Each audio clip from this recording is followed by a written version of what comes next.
लेकिन अब धीरे धीरे समय उसके हाथ से निकल रहा है।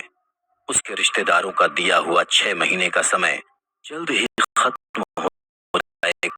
वो अभी तक 3 करोड़ कमा पाया है।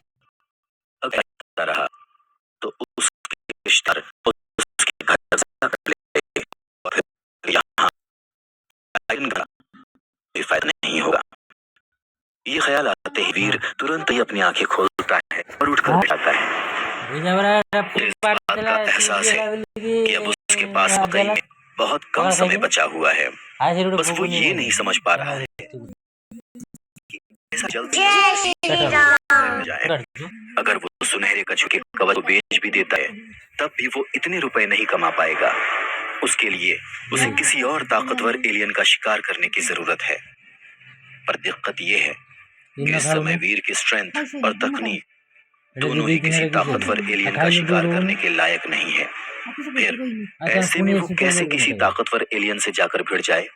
ये तो फिर वही बात हो जाएगी कि हाँ बैल मुझे मार। ये तो मुसीबत बुलाने वाली बात होगी। वीर इन्हीं सब उलझनों में खोया हुआ था कि तभी उसे कुछ याद आता है। वो तुरंत ही अपनी जेब से काले क्रिस्टल को निकालता है और बड़े ही ध्यान से उसे देखता रहता है। उसे अभी भी समझ में नहीं आ रहा था कि आखिर ये किस तरह का पत्थर है और इसमें ऐसी कौन सी शक्तियां हैं जिसने एक आम कछुए को इतना खास बना दिया था।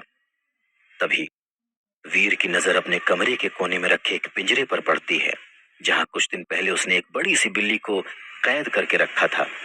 हरे रंग की वो बिल्ली आम बिल्लियों से काफी अलग थी, ठीक वैसे ही जैसे टाइटन ग्रह के बाकी सभी जानवर थे। काले कछुओं की तरह ये हरी बिल्ली भी एक आम एलियन थी।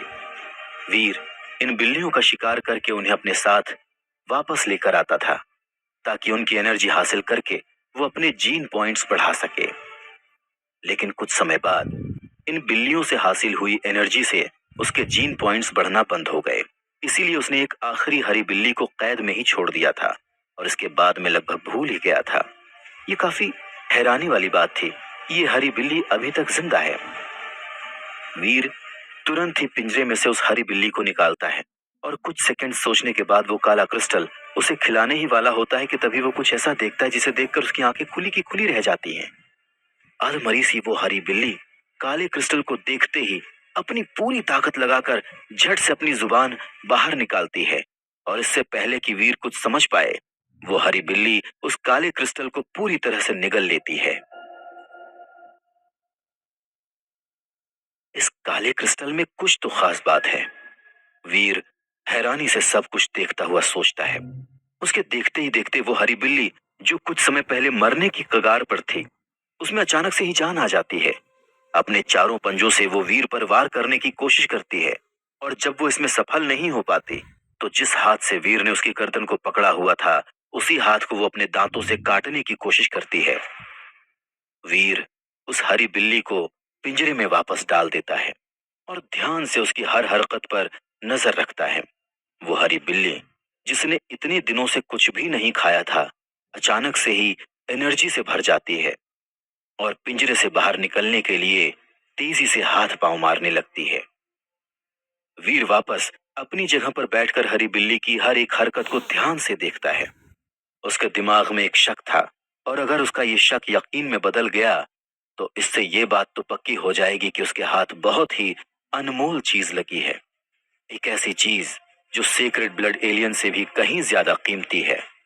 इस ख्याल भर से ही वीर का रोम रोम एक नए उत्साह से भर गया था, लेकिन साथ साथ उसे ये डर भी सता रहा था कि कहीं अगर उसका शक गलत निकला तो उम्मीद की वो इस किरण को खो देगा। इसीलिए वो अपनी सांस रोके पिंजरे को ऐसे एकटक देख रहा था जैसे कोई स्टूडेंट अपने रिजल्ट का इंतजार करता है। वीर उस पिंजरे को देखने में इतना मग्न था कि उसे किसी भी चीज की सुध नहीं थी। यहाँ तक कि भूख का भी एहसास उसे तब हुआ जब उसे सूप की खुशबू आई। वीर अपने बोल से सूप पीने ही जा रहा था कि तभी उसे कुछ टूटने की आवाज आती है। वो तुरंत ही मुड़ता है और देखता है कि हरी बिल्ली पिंजरा तोड़कर बाहर निकलने की कोशिश कर रही है। यहाँ तक कि उसने कुछ सलाखें तोड़कर अपना सिर भी बाहर निकाल लिया था। वीर के देखते ही देखते उसके शरीर का हल्का हरा रंग गहरे हरे रंग में बदल गया।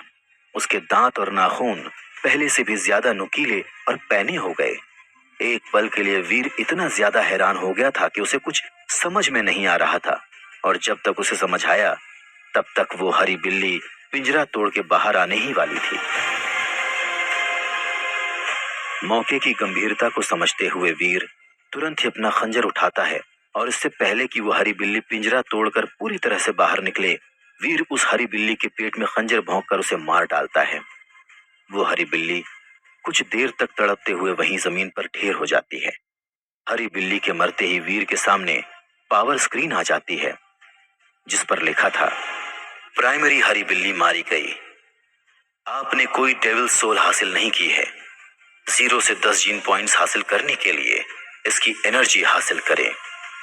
अपने दिमाग में इस आवाज को सुनकर वीर की आंखें खुली की खुली रह जाती हैं। प्राइमरी हरी बिल्ली यानी कि प्राइमरी एलियन। इसका मतलब मेरा शक सही निकला। ये क्रिस्टल वाकई में एलियंस को डेवलप होने में मदद करता है। वीर की खुशी का ठिकाना नहीं था, और उसे समझ में नहीं आ रहा था कि वो इस समय अपनी खुशी का इजहार किस तरह से करे। अगर उसका बस चलता तो शायद वो खुशी के मारे नाचने भी लग जाता।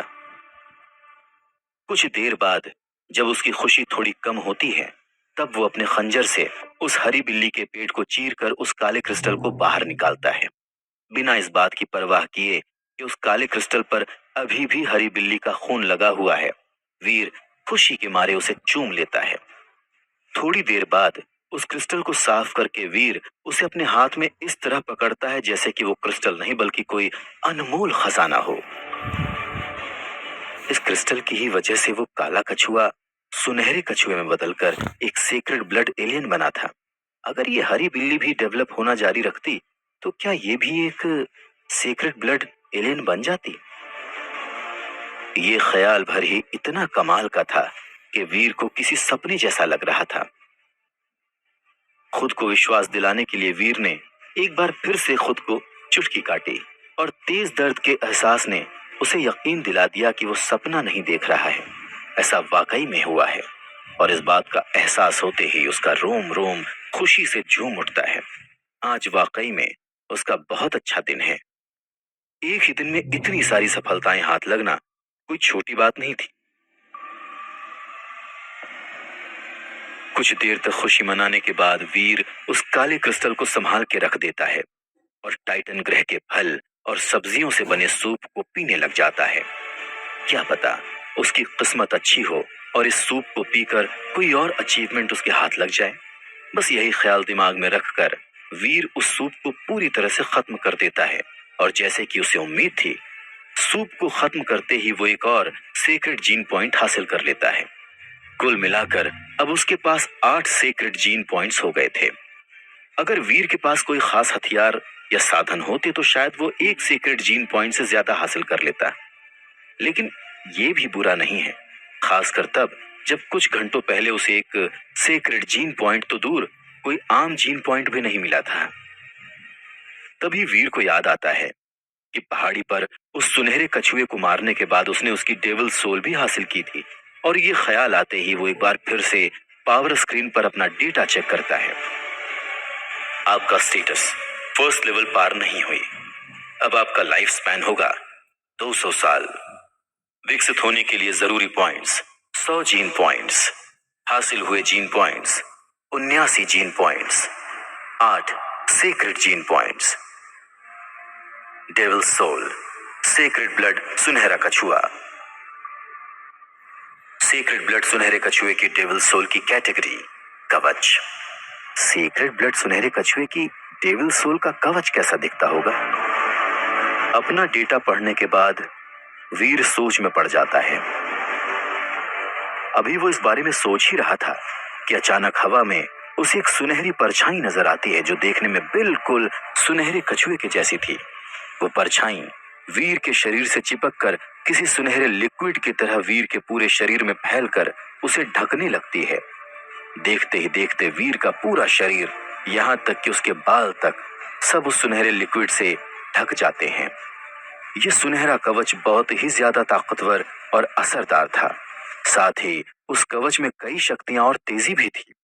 सुनहरी चमक के साथ वो कवच बहुत ही खूबसूरत लग रहा था। बल्कि पहली झलक में तो वो कवच कम और सोने से बना कपड़ा ज्यादा लग रहा था।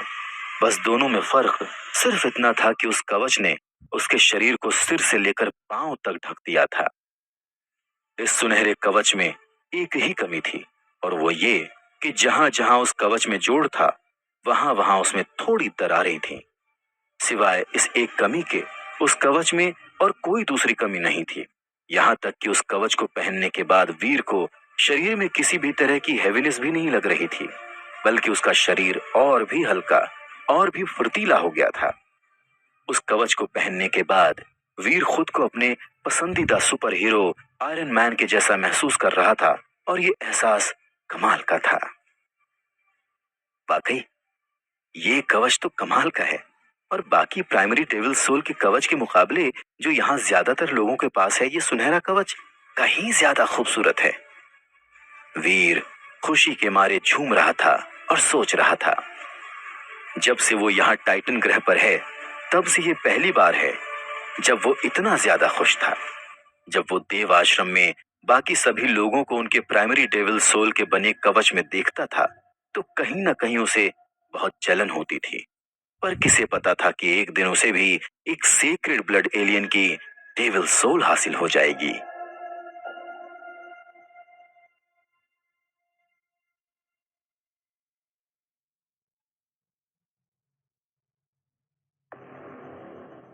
शूरवीर में अब आगे सुनिए सनकी और फुर्तीले टिड्डे। उस रात वीर को 3 महीनों में पहली बार एक सुकून भरी नींद आई थी, क्योंकि उस रात उसे ऐसा लग रहा था कि जिस मकसद के लिए वो यहाँ आया था, वो जल्द ही पूरा हो जाएगा। और इस ख्याल भर से ही वीर के रोम रोम में सुकून छा गया था। अभी एक दिन पहले तक तो वो बहुत ही हताश और निराश महसूस कर रहा था। आखिर 18 साल के लड़के के लिए 3 करोड़ की रकम इकट्ठा करना कोई आसान बात नहीं है, खासकर वीर के लिए। पर अब सब कुछ बदल चुका था। अब उसके हाथ खजाना जो लग गया था। सुनहरे कछुए का कवच अभी भी उसके पास है, जो कम से कम 1 से 2 करोड़ तक की कीमत का होगा। इसके अलावा उसके पास काला क्रिस्टल भी है, जिससे वो आम एलियंस को डेवलप कर सकता है। और जब तक ये काला क्रिस्टल उसके पास है, तब तक 3 करोड़ रुपए कमाना कोई मुश्किल बात नहीं है।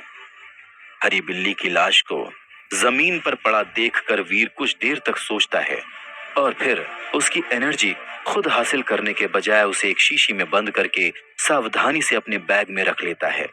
अब उसे एक एलियन को पकड़ने की जरूरत है, जिसे वो काले क्रिस्टल की ताकत से डेवलप कर सके और फिर उसकी एनर्जी को पैसों के लिए बेच सके। अब जब उसके पास सेक्रेड ब्लड डेविल सोल का कवच है, तो वो आसानी से आम एलियंस के बजाय म्यूटेंट एलियंस का शिकार कर सकता है, और इसमें उसकी जान को ज्यादा खतरा भी नहीं होगा। प्राइमरी एलियंस की ज्यादा कीमत नहीं होती है, और एक आम एलियन को प्राइमरी एलियन में बदलने के लिए उसे कम से कम 1 दिन का इंतजार करना होगा। इसलिए वीर फैसला करता है कि वो कम से कम एक म्यूटेंट एलियन की एनर्जी बेचेगा, ताकि उसे जल्द से जल्द 3 करोड़ रुपए मिल सके। बस यही सोचकर वीर पूरी तैयारी के साथ अपने कमरे से बाहर निकलता है। हालांकि जैसे ही वो बाहर निकलता है, तो वो देखता है कि वहां मौजूद कुछ लोग उसकी तरफ इशारा करके हंस रहे थे, मानो उसका मजाक उड़ा रहे हों। उनमें से कोई भी वीर के पास तक नहीं आ रहा था। सब उसे ऐसे देख रहे थे जैसे कि वो कोई भूत हो। हैरानी की बात तो ये थी कि वो सभी लोग वीर की ही तरह पृथ्वीवासी थे, पर फिर भी वो सब वीर से दूर ही रहते थे। आमतौर पर जब पृथ्वी से कोई टाइटन ग्रह पर आता है, तो फिर चाहे वो कितना ही कमजोर क्यों ना हो, अगर उसकी मार्शल आर्ट्स की तकनीक थोड़ी बहुत भी अच्छी होती है, तो उसे यहाँ कोई ना कोई साथी मिल ही जाता है, और फिर वो लोग साथ मिलकर प्राइमरी एलियंस का शिकार करते हैं। पर वीर के साथ ऐसा कुछ भी नहीं हुआ। अगर उसे देव आश्रम में एक भी साथी मिल जाता, तो शायद उसे एलियंस का शिकार करने में और डेवलप होने में इतनी परेशानी नहीं होती। लेकिन वीर का साथ देना तो दूर, उल्टा सब उससे दूर भागते थे। 3 महीने से ज्यादा टाइटन ग्रह में गुजारने के बाद वीर को अब इसकी आदत हो गई थी। इसलिए अब उसे इस बात से कोई फर्क नहीं पड़ता था कि कोई उसका मजाक बना रहा है या उससे कोई दूर भाग रहा है। दरअसल उन लोगों के इस तरह के बर्ताव के पीछे भी एक कहानी है, जिसे याद करके वीर आज भी एम्बैरस हो जाता है।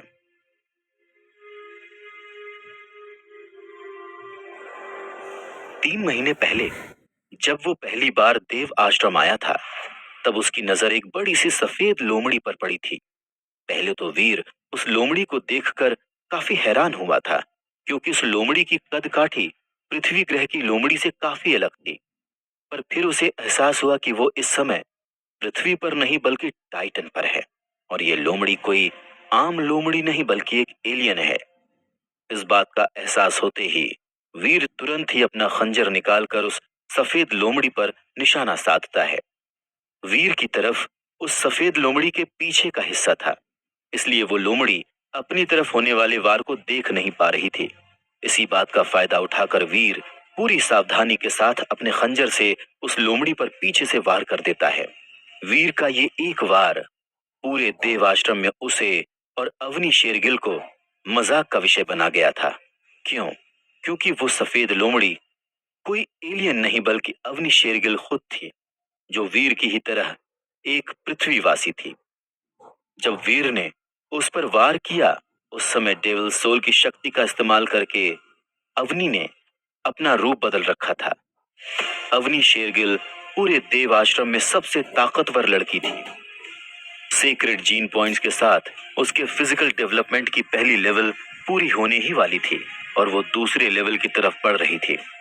ऐसे में अभी अभी आया एक लड़का इस तरह से उस पर पीछे से वार करे, उसके लिए काफी बेइज्जती की बात थी।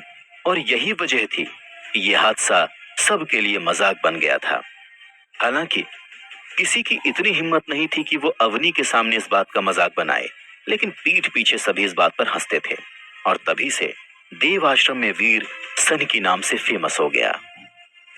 इस हादसे के बाद से अवनी ने खुलेआम इस बात का ऐलान कर दिया कि देव आश्रम में अगर कोई भी वीर के साथ नजर भी आ गया, तो वो इंसान बिना कुछ किए ही अवनी के दुश्मनों की लिस्ट में आ जाएगा। देव आश्रम में कोई भी अवनी की दुश्मनी मोल नहीं लेना चाहता था। आखिर पानी में रहकर मगर से बैर कौन रखता है, और एक पल के लिए अगर कोई अवनी शेरगिल से दुश्मनी मोल लेना चाहे भी, तो भी वीर रहेजा जैसे कमजोर इंसान के लिए ये कोई क्यों करना चाहेगा। बस यही वजह थी कि देव आश्रम में सभी वीर से अपनी दूरी बनाए रखते थे। जैसे वीर के लिए टाइटन ग्रह पर पहले से ही कम मुसीबतें थीं कि सोने पर सुहागा करने के लिए वो अवनी शेरगिल की ब्लैकलिस्ट में भी आ गया। पर वीर इसके लिए अवनी को गलत नहीं ठहरा सकता, क्योंकि गलती खुद वीर की ही थी। वो पहली बार सिर्फ अपने शहर से ही नहीं बल्कि पूरी पृथ्वी से ही दूर किसी दूसरे ग्रह पर आया था, और काफी ज्यादा नर्वस था। साथ ही साथ उसने कभी भी ना तो ऐसे अजीब से जानवर देखे थे, और ना ही किसी को ऐसे रूप बदलते देखा था। हाँ, अपनी माँ के साथ वो एक सीरियल देखता था जिसमें लड़की अपना रूप बदलकर नागिन बन जाती थी, पर असल जिंदगी में उसने ऐसा कभी नहीं देखा था। कम से कम इच्छाधारी लोमड़ी तो नहीं देखी थी, किसी फिल्म या सीरियल में भी नहीं। तो ऐसे में उसे इस तरह की गलती होना लाजमी था, पर फिर भी वो अवनी शेरगिल को कोई दोष नहीं देना चाहता था। यही क्या कम है कि उसकी इस गलती पर अवनी ने गुस्से में उसे जान से मारा नहीं, वरना 18 साल की कम उम्र में ही उसकी फोटो पर हार अच्छा नहीं लगता। देवाश्रम में टेलीपोर्ट होकर आने में एक ही बात सबसे अच्छी है, और वो ये कि यहाँ पर मौजूद लोग किसी सीक्वेंस में नहीं चुने जाते। इसलिए यहाँ पर वीर की जान पहचान का कोई भी नहीं है, और तभी किसी को भी वीर का असली नाम भी नहीं पता। ये भी एक वजह है कि सभी लोग वीर को सन की नाम से ही जानते हैं। उन लोगों की बातों पर ध्यान दिए बगैर वीर बिना किसी से कुछ कहे अपनी मंजिल की ओर निकल पड़ता है। आमतौर पर प्राइमरी एलियंस देव आश्रम से कुछ 10-12 किलोमीटर की दूरी पर पाए जाते हैं। इससे पहले वीर ने उस इलाके में जाने की कभी हिम्मत नहीं की, क्योंकि वो इस लायक नहीं था कि प्राइमरी एलियंस का सामना कर सके। पर अब उसके पास उसका कवच है, इसलिए वो आसानी से प्राइमरी एलियंस का शिकार कर सकता है। पिछली बार तो एक तांबे के दांत वाले गैंडे का शिकार करने की कोशिश में बुरी तरह से घायल हो गया था। और दुख की बात तो ये थी कि वो एलियन प्राइमरी एलियंस की कैटेगरी में सबसे कमजोर एलियन था। पर फिर भी उसने वीर को बुरी तरह से घायल कर दिया था।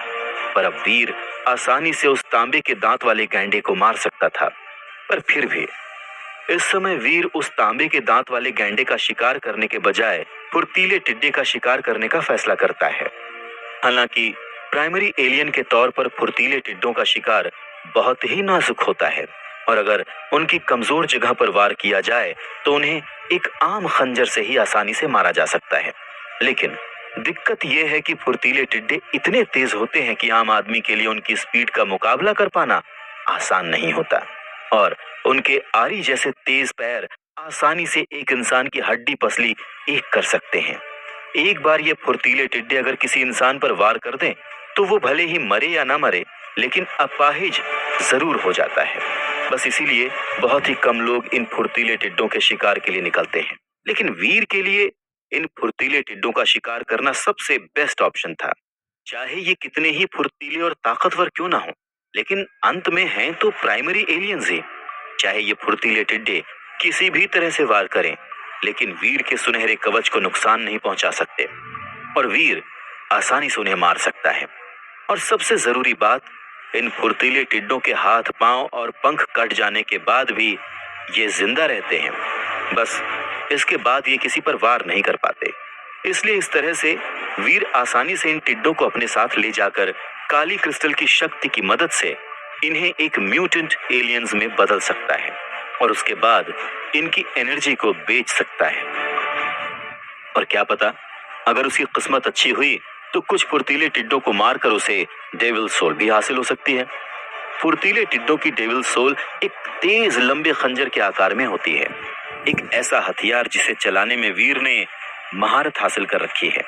हालांकि ये तेज लंबा खंजर कहने को तो प्राइमरी एलियन की डेविल सोल से बना एक हथियार है, लेकिन फिर भी सभी हथियारों में सबसे तेज है। यहाँ तक कि इसकी तुलना म्यूटेंट एलियंस की डेविल सोल से बने हथियार से की जा सकती है।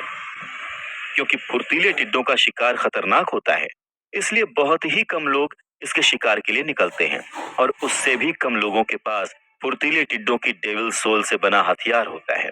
इसीलिए ये बहुत ही रेयर हथियार है और अगर इसे बेचा जाए तो इसकी कीमत 2 करोड़ से भी ज्यादा की होगी। इसलिए वीर चाहता था कि वो फुर्तीले टिड्डे की डेविल सोल को हासिल कर ले। अगर वो ऐसा करने में कामयाब हो जाता है तो फिर उसे म्यूटेंट एलियन की एनर्जी बेचने की जरूरत नहीं पड़ेगी। जैसे जैसे वीर फुर्तीले टिड्डों के इलाके के करीब जा रहा था, वैसे वैसे उसे कम से कम लोग दिख रहे थे और फुर्तीले टिड्डों के इलाके के आसपास तो उसे एक भी इंसान नजर नहीं आया।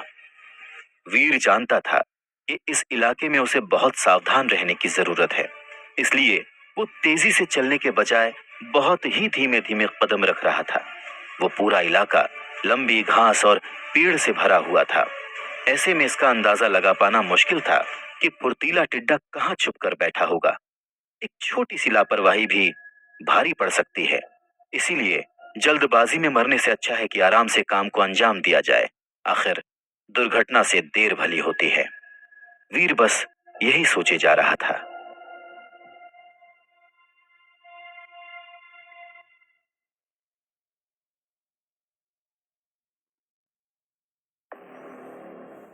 शूरवीर में अब आगे सुनिए फुर्तीले टिड्डों का सफाया।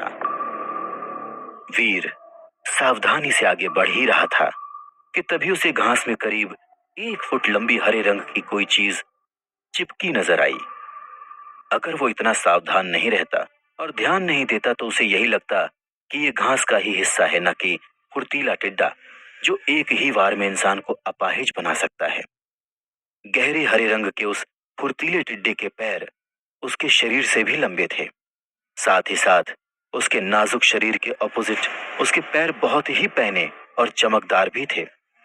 उसके पैरों की मजबूती की तुलना किसी उच्च श्रेणी के मिश्रित धातु से बड़ी आसानी से की जा सकती थी।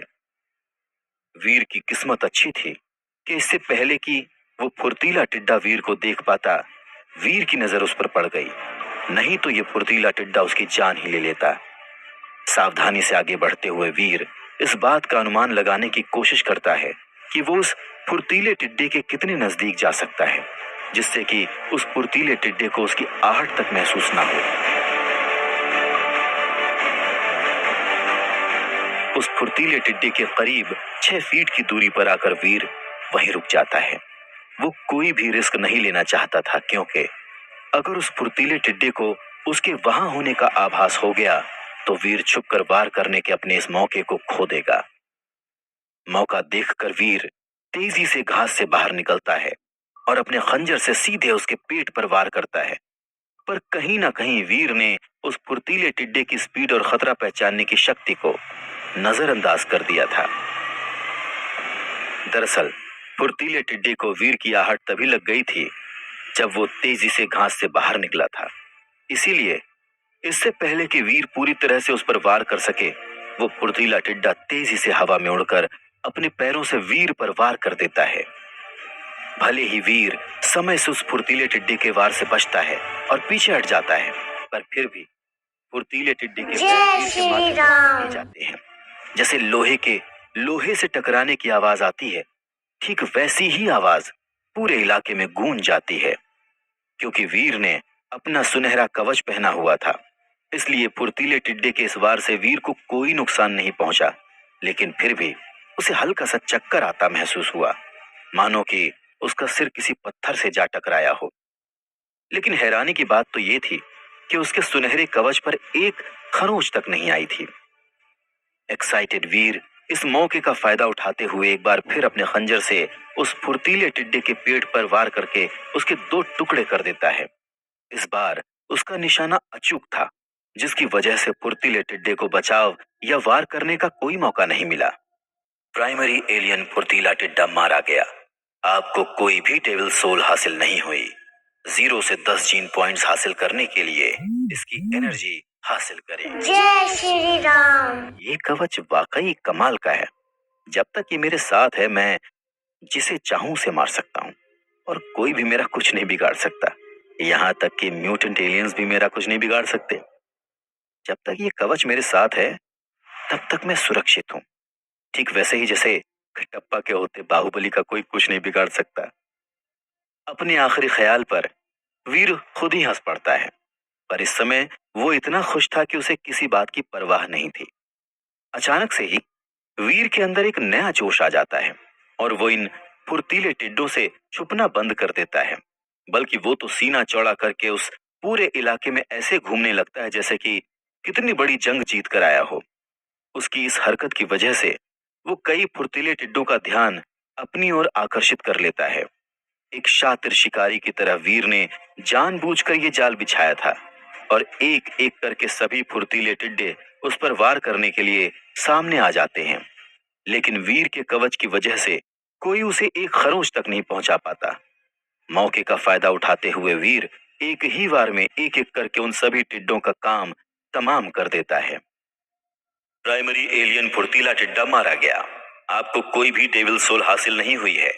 0 से 10 जीन पॉइंट्स हासिल करने के लिए इसकी एनर्जी हासिल करें। प्राइमरी एलियन फुर्तीला टिड्डा मारा गया। आपको कोई भी टेबल सोल हासिल नहीं हुई है। 0 से 10 जीन पॉइंट्स हासिल करने के लिए इसकी एनर्जी हासिल करें। वीर के दिमाग में लगातार गूंजती ये आवाज उसे एक उत्साह के साथ भरती जा रही थी। उसे पता भी नहीं चला कब उसने 50 से भी ज्यादा फुर्तीले टिड्डे मार गिराए। फुर्तीले टिड्डों के इलाके में मचे आतंक से अनजान देव आश्रम का एक अन्य सदस्य जय सहगल अपनी किस्मत को कोसता हुआ उसी फुर्तीले टिड्डों के इलाके की तरफ बढ़ रहा था। वीर की तरह जय भी एक पृथ्वीवासी था। बस फर्क इतना था कि वीर की पिता की मौत के बाद वीर की आर्थिक स्थिति काफी खराब हो गई थी और जय एक बहुत ही बड़े घर से था।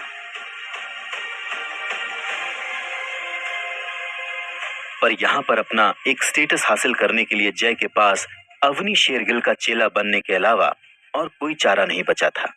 दरअसल जय को अपने फिजिकल डेवलपमेंट की लेवल को पूरा करने और श्रेष्ठ का स्टेटस हासिल करने के लिए अभी भी 100 जीन पॉइंट्स की जरूरत थी, जो किसी म्यूटेंट एलियन की एनर्जी से हासिल हुए हों। लेकिन इतने पॉइंट्स हासिल करना उसके अकेले की बस की बात नहीं थी। भले ही यहाँ देव आश्रम में उसके पास बहुत पैसा हो, पर हर चीज पैसों से खरीदना नामुमकिन होता है। जैसे पैसों से केवल आम और प्राइमरी एलियंस की एनर्जी ही खरीदी जा सकती है, क्योंकि बहुत ही कम लोग ऐसे हैं जो म्यूटेंट एलियंस की एनर्जी बेचते हों। केवल अवनी शेरगिल जैसे ही लोग, जिनके पास सबसे ज्यादा सेक्रेड ब्लड जीन पॉइंट्स हैं, वही म्यूटेंट एलियंस की एनर्जी बेच सकते हैं। लेकिन अवनी शेरगिल का भी एक उसूल है, उसके लिए पैसों से ज्यादा ईमानदारी और मेहनत मायने रखती है।